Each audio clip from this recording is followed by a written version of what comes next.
What if I told you that the truth about your relationship is staring you right in the face, and you've just been too blind to see it? You've been fed lies, excuses, and half-truths. But today, I'm about to show you the psychological tricks that force the truth to come out. These techniques are so powerful that once you know them, there's no going back. But before we dive into the real secrets, hit that like button and subscribe to my channel. Trust me, you don't want to miss this. And tell me, what city are you watching from? Trick number 1. The silent stare. Let me tell you something, this one is the game changer. It's simple, but it works every single time. Imagine this. You're sitting across from her, and instead of bombarding her with questions, you do nothing. You just look. Not for 5 seconds, not for 10 seconds, no. You hold that stare for a solid 30 to 60 seconds. Do you know what happens when you do that? She cracks. Women are wired to communicate, to fill silence, especially when they're hiding something. And trust me, silence is uncomfortable for her. It's not just awkward, it's unbearable. You've seen it before, haven't you? That nervous fidgeting, that sudden need to over-explain. That's the guilt creeping in. When you sit there, calm and still, that silence presses down on her like a weight she can't escape. She'll start filling it with words. And those words? They're usually the truth, or at least very close to it. I watched this happen with a friend once. She tried to hold her ground for 45 seconds. That was her mistake. The first thing she said, "Okay, fine, we're not just friends." But it was just that one time. In less than a minute, she confessed more than she ever meant to. So here's the thing. Don't get aggressive. Keep it calm, keep it patient. The first one to speak loses, and trust me, if you do this right, she won't be able to hold on to her lies for long. Trick number 2. Known facts. First, listen closely. Never, and I mean never, start by asking the obvious question, "Are you cheating on me?" That's the easiest way to get a simple no and get stuck in a game of denial. Instead, flip the script. You know something, and you're going to bring it up like it's already a fact. The trick here is to speak with absolute certainty. For example, let's say you noticed she wasn't where she said she was last Thursday night. Don't ask her where she went. Tell her you know she wasn't at the gym. Then, watch what happens. When you state what you already know, she'll feel the pressure to justify herself, to explain away the inconsistencies. And guess what? In her explanations, the truth always slips out. "Well, I didn't go to the gym at 6, but I did go later with a friend." Bingo. She just admitted she lied about the timing. And what does that mean? If she lied about the time, what else is she hiding? I had a client use this method with his girlfriend. He didn't ask her if she was seeing another guy. He just said, "I know you weren't at the office last Wednesday night. You were out with someone else." Within minutes, she admitted to not just being with him, but where they went, and how often it happened. This technique shifts the power. She's now the one scrambling for the truth. Trick number 3, reverse confession. This one's a game changer. Instead of asking her to confess, you're going to make her think you already know everything. You don't have to be specific, just say, "Someone already told me everything, but I want to hear your side of the story." Why does this work? The moment you say this, her mind goes into overdrive. Who told him? What did they say? What does he know? She'll start scrambling to control the narrative, thinking if she confesses now, she can minimize the damage. But here's the trick. You didn't say what you know, so she has to guess what to confess to.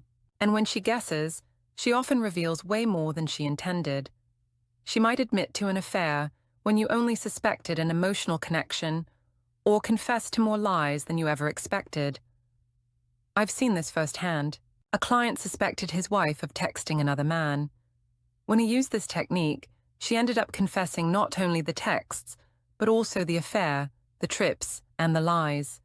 She thought she was getting ahead of you, but in reality she was digging her own grave. The more she talks, the more truth slips out.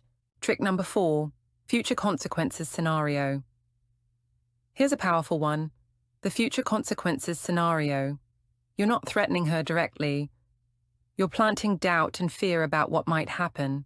It's all about creating a sense of urgency and leaving room for her imagination to run wild.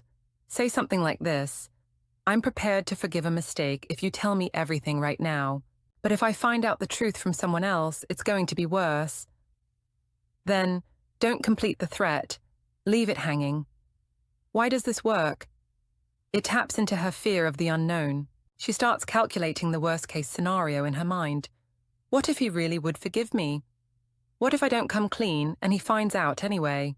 This technique works because the fear of the unknown is stronger than any specific consequence you could name. It forces her to choose the known over the unknown. Very often, this is when she starts talking. I've seen this happen with a client of mine. After using this, his wife cracked. She spilled everything, from the affair to the lies, just to avoid the unknown threat. She thought confessing would give her a shot at forgiveness. The fear of what could happen next. That's the game changer. Trick number 5, false detail drop. Now we're getting into the advanced techniques. This one is subtle, but incredibly powerful. It's called the false detail drop. Here's how it works. When you suspect something, you drop a small but plausible detail that you know isn't true. This could be something like the color of a car, the name of a place, or a time you know doesn't add up. Here's the catch. The detail has to sound specific enough to trigger a correction. For example, say you think she's meeting someone during her lunch breaks. Casually mention, I know you always meet him at that cafe on 5th, right? Now, here's the beauty of this move. If she's actually cheating, she'll correct you immediately, because she knows that's not true. She'll say, wait, we don't meet there. We always go to the one on Maple Street bingo. You've just confirmed 3 things. 1, the man exists. 2, they meet regularly. And 3, they've been lying about where they go. I've coached guys who've used this with incredible success. One client suspected his wife of meeting a colleague. He said, I know you two meet at that cafe with the red door. She immediately corrected him. It's not red, it's orange. Guess what? That correction confirmed everything he needed to know. Here's the psychological principle at work. When someone is lying, their brain is working overtime to maintain the story. Any false detail you throw into the mix will force them to either correct it or expose themselves. Trick number 6, calm accusation. This is the ultimate weapon. If you've been following along, you've already created a pressure cooker of doubt and tension. But now, it's time to end the game. You're going to approach her with one simple cold statement. I know you're cheating on me.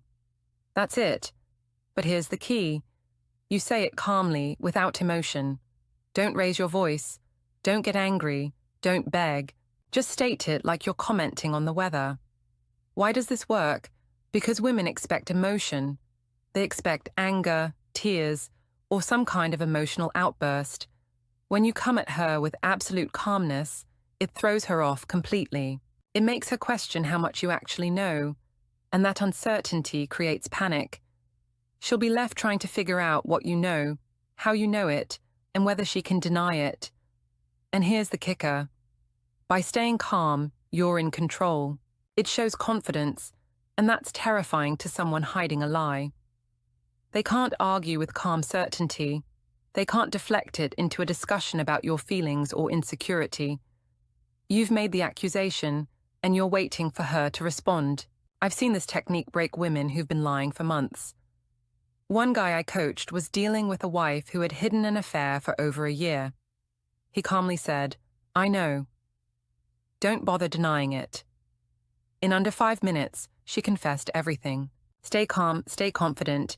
She won't be able to keep the truth buried for long. See you in the next video.